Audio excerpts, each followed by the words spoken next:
Quietness of heart. You shall not covet your neighbor's house. You shall not covet your neighbor's wife, nor his male servant, nor his female servant, nor his ox, nor his donkey, nor anything that is your neighbor's. Exodus 20, verse 17. It is easily one of the first negative traits that we discover in our children. A self-centered desire that says, I want! It is some of the clearest evidence that we have that people are born with sinful natures, hardwired with a selfish orientation. If not kept in check, it is what leads to almost every other sin.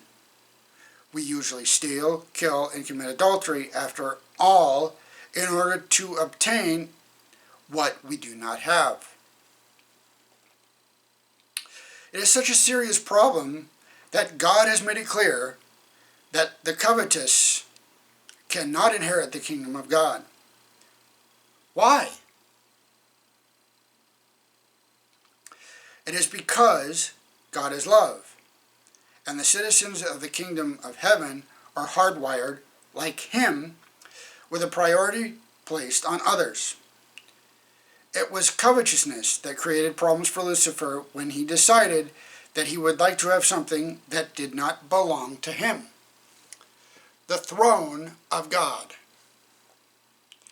He was removed for his transgression because it put the peace and happiness of God's entire kingdom at risk. We will scarcely be allowed in if we are intent on following in His footsteps.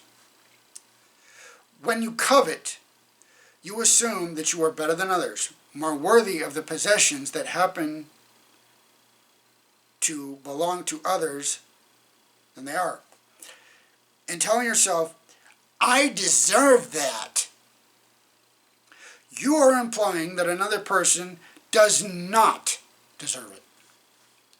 It minimizes the worth of another human being. And it also is an assault on the character of God Himself.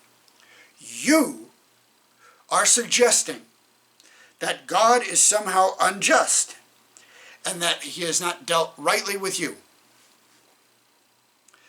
The problem with covetousness is that it becomes a bottomless pit because of the obsession with self. You might appropriate more material goods to yourself, but you will not have fed your appetite for self-gratification. The sinful heart is such a massive pit, you will never fill it. The book of Job reminds us that the person driven by greed knows no quietness in his heart.